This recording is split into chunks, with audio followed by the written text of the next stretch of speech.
There are just 7 days left until we leave for Puerto Rico. 1 week. So that means it's time to get my bike packed up and ready for the flight.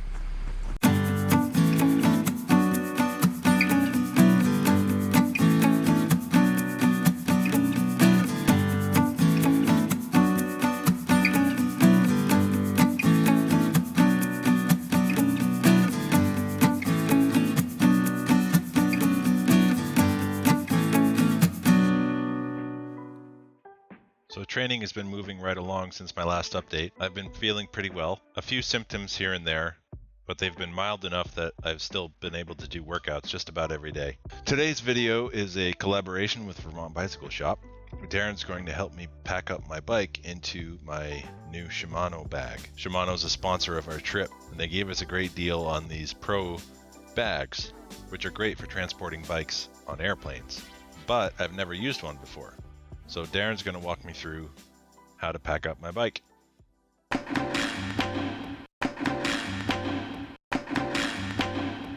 We're going to show you how to pack up a bike in one of these nice Shimano Pro cases. Thank you to Shimano for sponsoring, help sponsoring our trip to Puerto Rico. So we're going to get started. So the nice thing about this bag is that Shimano gives us a nice way to kind of pack things up and protect things. This piece here in particular I like because it kind of protects the frame and it also holds the handlebar in place and protects those two pieces from each other. So I'll show you how to attach that because there isn't very good instructions available when it comes to that. First thing we have to do is remove this dumb bag. Real dumb bag. It's Aero. It's super Aero. Which way is it Aero? So, when we pack this on, you know, you'll see there's a sloping here and a straight piece. And these are meant to interact with the top and the down tube here. So it goes on like this. These are the two pieces that'll be holding the handlebar, so they need to be on the outside. This piece here is designed to go around the head tube here. So I like to pull these nice and tight to help them stay in place. Pull this around. So now that's on, and we've protected this piece. Now we're going to come around here and we're going to position the handlebar so it's above the top tube, below the top tube, and it's grabbed by our Velcro here. The nice thing about Steve's bike, it's a hydraulic disc brake, but we do want to avoid putting any sort of undue pressure on cables and that sort of thing. That's actually a little bit of what that's about. Is you see it's spaced back a little bit from the head tube, so it's not so far forward that things get super kinked. It's nice smooth lines there. The next step is we need to install our frame. There's a couple of things we need to adhere to here as well. First of all, the Shimano system is designed to fit any width frame you have. So you can take these pieces and you can turn them a little bit, and there are notches on the inside that let you line things up to fit the spacing. So there we go, that spacing's nice and matched up. We need to make sure the chain rests in this little rest piece here. This is going to ensure that the chain gets pulled taut enough that it doesn't just slap around. It'll also help us later in positioning the crank and other things, so it's a good little piece there. So we slide that up into position. I've got enough of the loop and the Velcro strap here so that our axle will slide through. And as we slide that through, we need a little guidance. You can kind of see, you can peel this back here a little. You can see the axle sliding through there. So just get that into position there. And just attach this piece. It doesn't need to be as tight as, say, you're attaching your wheels, but to get a little firmness in there. Make sure that it's compressing against the pieces of plastic enough that it's got good support. This is to protect the frame from being crushed this way. So make sure it's interacting appropriately. Next thing we're going to do is give this a good solid pull. And I like to pull down with it. And this really ensures that it's going to stay tight. I'm going to rest my thumb against the strap and the Velcro and slide through. And that's what's holding tension on this strap while I Velcro it in on the other side. So the next step is attaching the front. We need to, again, make sure we've got things spaced appropriately for the dropout width, but we also need to make sure we're paying attention to the position of this guy a little bit. So we'll first assign that spacing again, which it looks like this is already right on the mark. Perfect. I'm going to slide this up here. Once again, we're sliding through. We're making sure that the axle gets through our strap.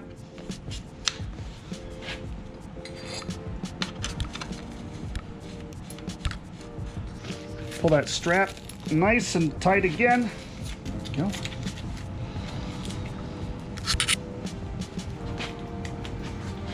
So now we've got the frame attached to the bike. Now we need to make sure, you'll notice here these bars stick out the ends. We need to make sure that sticks out in an even way. This is to keep the ends of the bike from interacting with the end of the bag in any way. So we can be specific and precise if you want to and measure things, but really I'm just going to kind of eyeball it here. It just needs to stick out on both ends to protect, well, both ends of the bike. So the handle here in the middle is nice to work with in that regard. It's riveted in place and it keeps these two in parallel and equidistant. So you see we've got a nice amount of room there. We've got a nice amount of room there for the derailleur. This is an area where you want to be careful. You don't need to over tighten these too much. These are plastic bands, so you don't want to tighten it so much that it snaps the plastic. So again, we're looking for a pretty light torque spec here. If you want to kind of go by a torque spec, I'd probably say between 2 and 3 Newton meters at max. A couple things you should do whenever you're packing your bike up is the very first thing you should do is find some way to mark the seat height. Steve's done this with some tape already. Now Steve's bike has hydraulic disc brakes, so an important thing we need to kind of do here is make sure we have some disc brake shims, which you can see we certainly have here. This is to protect the bike in the instance that somebody would accidentally bump the brake lever. There's only one piece left. In the Shimano case, there are 2 small bags. One is a general accessory bag that has some Velcro on the back you can use to attach lightweight things, or maybe, for instance, a seat post and seat. The other is this piece here, which is actually a chain kind of protector. Sometimes people like to pack a little extra clothes in their bike bag, and that's a problem when you have a bike with a dirty chain and cassette. So that's what we have here. It can be mounted one of 2 ways. You can go around your chain here, and this can go around the back. It doesn't have to be crazy. Has a little piece of Velcro here to wrap around your chain there to make sure it gets around, and a little piece on the underside here. And that kind of keeps the chain fully closed enough to protect most stuff. We might double check things at this point, see if there's anything kind of rubbing in a funny spot, and add some extra foam. Like for instance, we can see here a lever that's going to bounce against the frame a lot. 1 or 2 hits like that isn't hurting anything, but the thousands of times that rubs against there in the airline, when the airline's just doing this the whole way, we're going to have a hole in that frame by the time we get where we're going. So I've got these extra pieces of foam that come with bikes that I box up, that sort of thing. There's 2 spots I kind of see. We saw the one very obvious spot up here. The other one is down here. Just going to slide this foam in here.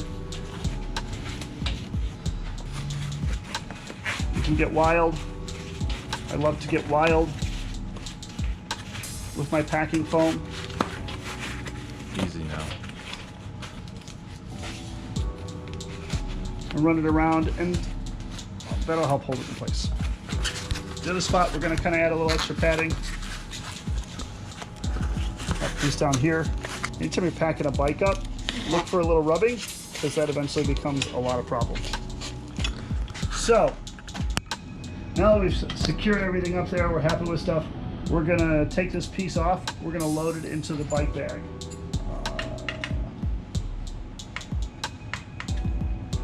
So we need to take that seat post down anyway, so we might as well just slide it out like so. So in the bag, there are a number of foam blocks that are positionable via Velcro,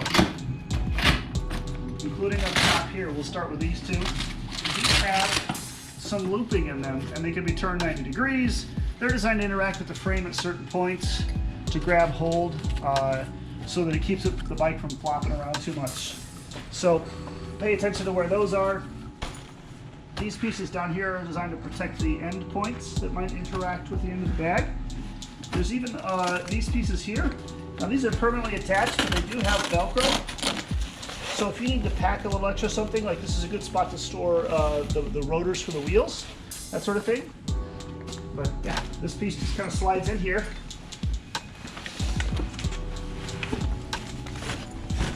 And then we need to lift these looped pieces up and over the bar. There's 4 of them. Make sure they all 4 get up over that bar. And then what we do is this long piece comes up and over the bar again.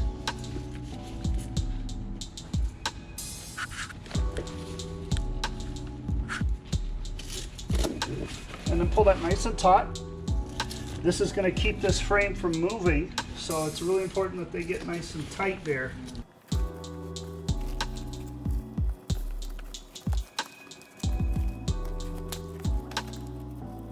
So now we can take a moment and reposition our square pieces. The back one's pretty good there. I like where it's sitting. It's going to keep things nice and safe.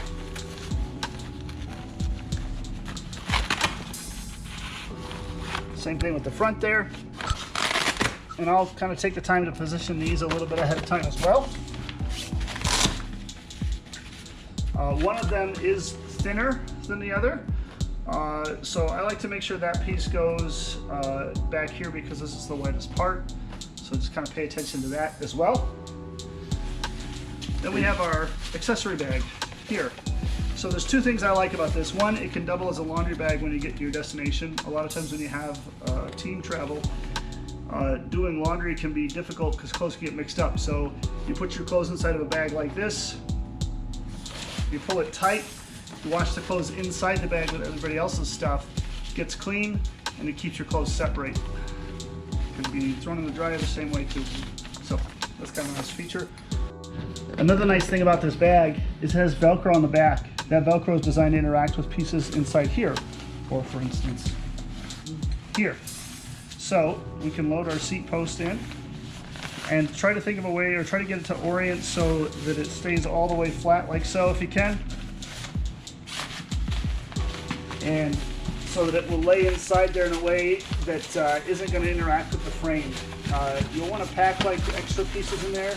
Some people will pack their helmet with this in there. If you're packing your helmet in there, don't put your seat post in there, put it somewhere else.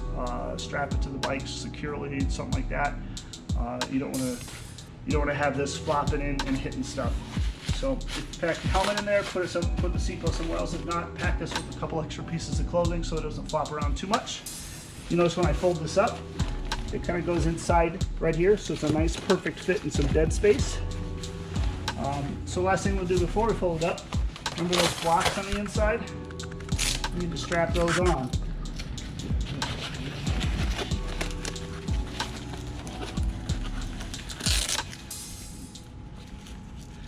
So the nice thing about this bag is it's designed to work with both road bikes and mountain bikes. So there's just lots of great room in there for lots of different ways to pack a bike up. This method's worked pretty good for me, just because it's really given us the right amount of space to secure things and yet not be overly packed and overly heavy.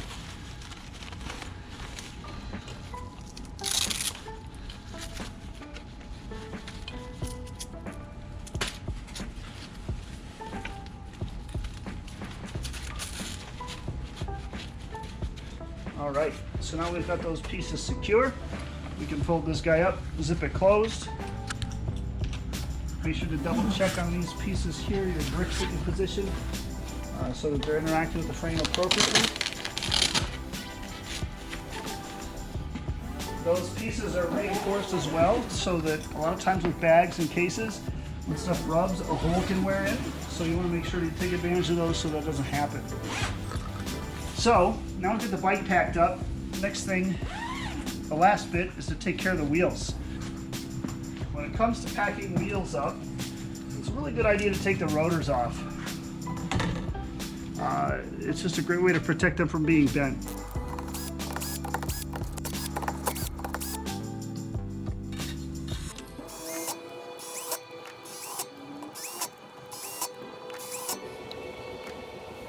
Like I said, I like this little cranny up in the front here. If you're worried about any sort of excessive damage, you can use that net pocket there. That fits nicely, stays in place, floats freely. Inside here, there is a protective foam pad piece, and there's also a hard piece of plastic. We're going to put the cassette so it faces that hard piece of plastic.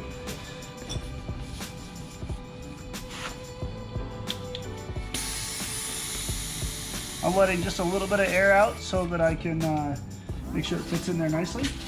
Then we're going to position our other piece of foam so it interacts with the axle and cap to keep it from poking through the back.